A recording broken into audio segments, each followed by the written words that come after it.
Hello, tubers. I was wrapping up my videos on Wasteland 3 when my son gave me the heads up. Some games were free for download from Epic Games for just one day. These games are Fallout, Fallout 2, and Fallout Tactics.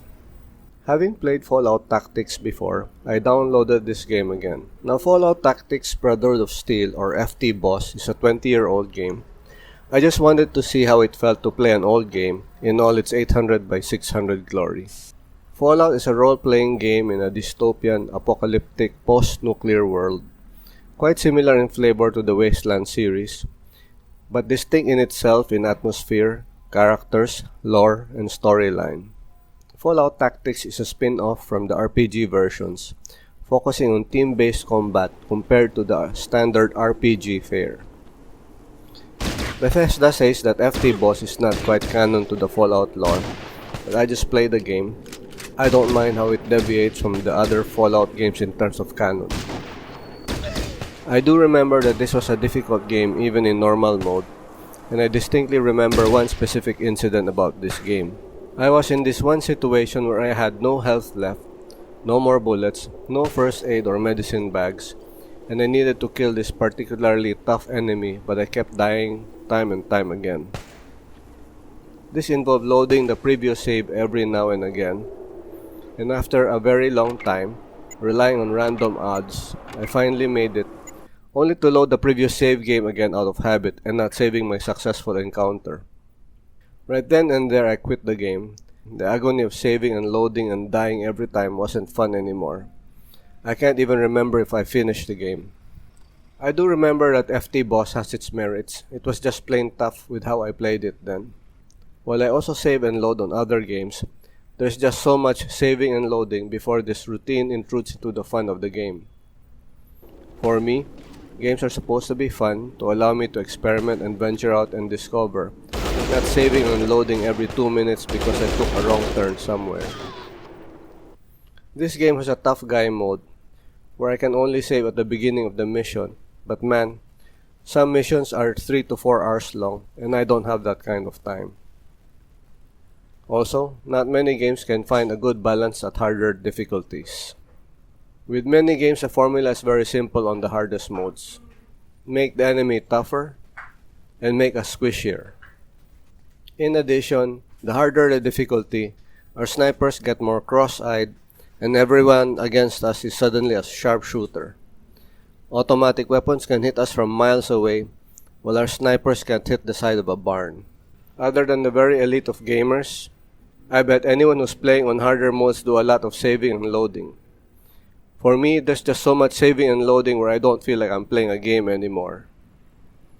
As far as I can recall, the last time I played FT-Boss was around 7 years ago, and I'm sure I played this in the mid-2000s when it just got out. My memory of the game is hazy, so anywho, I wanted to see how it felt to revisit a 20-year-old game. I seem to remember doing a lot of crawling around, only to be gunned down right after being spotted.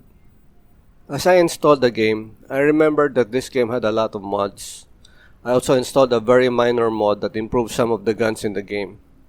The Desert Eagle is now 50 cal, and the sniper rifle is now a Barrett. Well, okay, the sprite is the same, but the damage numbers are higher. Other than this minor mod, I wanted to experience the game in its original vanilla form. For a game this old, there are many other mods from minor ones to mods that alter the whole dynamics of the game. However, I don't think I have to remind you that you risk some damage to your game if you experiment with mods, so proceed with caution. The mods usually have instructions on how to install them without side effects. Other than the tough guy setting, Beyond Normal is hard and insane. I tried the hard mode for a bit before finding it indeed a bit too hard for my kind of fun. Again, my idea of playing is roaming around and discovering, not saving and loading because I don't know what's around the corner. For FT-Boss, there are 3 movement options: CTB or continuous turn-based movement, and then there's individual turn-based movement, and squad turn-based movement or STB. For CTB, each guy has a number of action points, and we can move them one at a time or as a group, and they move and act based on the number of action points they have available. CTB is like a hybrid of turn-based strategy and real-time strategy or RTS. It's not as hectic as RTS, but not as plodding as turn-based. In the background, the computer is counting action points for every member of our squad, and the enemy as well, and all behave as instructed based on the action points they have that replenish or get used up. That said, it's difficult to manage the team members in CTB during combat because the enemy reacts at the same time. Maybe it's a bit like real-life combat, where a game plan is given but loosely interpreted once the shooting starts. I used to play this game exclusively in CTB, and I died a lot because I got overwhelmed by the number of things happening at the same time, and there's no way to pause time during combat and manage each member of the team. The other option for movement in the game is individual turn-based or ITB. This is the traditional way turn-based games are played. The squad moves around freely, but once an encounter is started, the game shifts to turn-based, where each guy gets a turn to use up based on his or her action points and the orders we're giving them, and similar to how almost all turn-based games are played. Once we finish all the individual turns, we can end our turn, and then it's the enemy's turn. It's the usual I go, then you go bit. The last movement option is squad turn-based or STB. We move freely, and once an encounter starts, we shift to turn-based, but the difference here is that individual squad members replenish action points at different rates. So when we end our turn and the enemy responds, once one of our guys replenish enough action points, they act immediately and do not wait for our instructions. I can see the merits of STB because this allows our guys to keep shooting as soon as each team member replenishes their action points. This mode is a bit faster than the traditional ITB because in individual turn-based, we're likely to lose idle action points as our turn ends. Also, in normal mode, friendly fire is on, so we need to control where our guys are before another team member starts shooting. Friendly fire can be lethal to our guys because during movement they tend to bunch together. So when we use spray weapons like shotguns and burst fire, our guys get hit also. Now there is some help for that because FT boss can provide formations. We just have to turn the option on, and we use Control F7 to F11 to save whatever formation we want. Here's a sample of CTB. It's the fastest mode, and this is fine if we're up against only one enemy nearby, or we can just charge up on him as a mob and cut him down. But if we're up against several enemies from a distance, this playstyle won't work.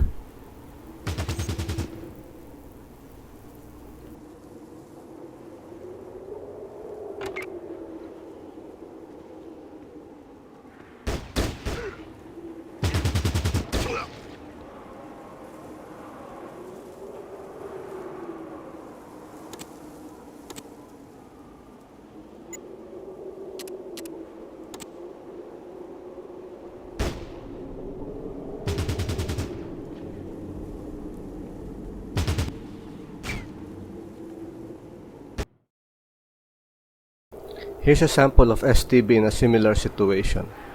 It's a little slower, and I'm not quite used to it yet, but this keeps our guys safer, and we have more control over the team, and we can slowly pick on enemies one at a time, and increase the odds of survival for our guys. If you'll notice, our guys just go on shooting without our instruction once they have enough action points. I don't mind the dated graphics. It doesn't break the suspension of disbelief.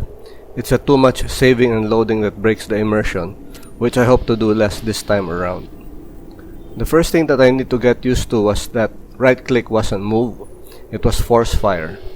I'd gotten used to most games where right click was move and left click was fire. In this game, it was the reverse. If we left click on a target, that's fire, but if we left click on the ground, it's move. But right click is just force fire. In some videos I seem to be shooting at nothing, that's just me right clicking. I'm about 10 missions through the game in normal mode, and here are my impressions on this 20-year-old game. It's still fun. Fallout has that decadent, dark appeal that reminds us of what will happen if humanity decides to fool around with nuclear weapons. I stumbled my way through the first few missions, getting a feel for the game that I had long forgotten and figuring out the interface, and more importantly, to find a playstyle that works for the game, never mind about how I thought the game should be played. However, before I installed the game, I already knew what my team would be like. This much I remembered about the game. I knew my squad would be 3 humans, including the warrior guy, 1 ghoul, 1 deathclaw, and 1 super mutant. I just wanted to try out this kind of combination, sort of a rainbow coalition. And my initial conclusion while revisiting this game is that decades ago, I was a total idiot. Call it immaturity, foolish pride, or just plain stupidity. But long time ago, I played this game wrong. The chaotic way I played then needed a lot of saving and loading, literally doing this for every shot and every movement. That wasn't fun or engaging. I remember missions when I was barely halfway through, and all my guys were almost dead, out of bullets, and out of health kits. I also remember the specter of that botched mission where I just needed one thing to work out, so I could kill the enemy and stay alive. It took me a couple of hours for the right random events to happen, only to load again and fail to save the game once I had succeeded, if you can call it success. If we don't use formations, our guys start clumping together, and we select all of them and point to one tile for them to move to. All of them will be jostling each other to stand on that tile. They're standing around jockeying for that one tile will make them perfect targets for a grenade or a rocket launcher. And if our guys do fire, with everyone standing on the same spot, they'll most likely be hit by friendly fire also. Once fighting starts, things happen very fast, and the enemies, while not geniuses, are not stupid either. They heal themselves when hurt, they change position when they're taking too much damage, they fire when ready. Ordering 6 guys around while just as many baddies are shooting at us from different directions can be overwhelming. So STB offers more control and precision during combat. As to why I didn't figure this out decades ago, the only answer I have is that I was a total idiot. As my kids matter-of-factly say about difficult games, figure out the pattern, then break it. One thing that I learned from my kids was to accept how a game was meant to be played, understand the interface and what the game requires from us, and not to force our own play style when the game shouldn't be played that way. Come to think of it, I'm wondering why turn-based games don't use squad turns more, because with this mode, no action point is wasted. In individual turn-based games, those 1 or 2 unused action points go to waste after our turn ends. I'm still figuring things out in this game, but I'm thankful that I decided to do a video about this game so I could experiment and figure out what suited my playstyle the best, and as a result, I'm enjoying this game now more than ever before. Yes, I still die sometimes in the game, but not quite as often. I have some money on hand, I have a lot of ammo, and my medic has all the health kits he needs. Dying and failing the mission is less of a problem now compared to decades ago. So today, a new problem has reared its ugly head, symptomatic of the games I play. Backpack bloat. That's basically having too much loot. All of my guys are almost maxed out on the stuff that they can carry, which is a better problem than trying to stay alive. So I end this video for now. Thank you for watching. I hope you learned a little about Fallout Tactics, Brotherhood with Steel, about gaming, and about human nature. I hope to see you on my next video on this game for a little more of what I have learned, if anyone wants to play a 20-year-old game. It's a nice game. I hope this will reignite interest in this game. Bye for now.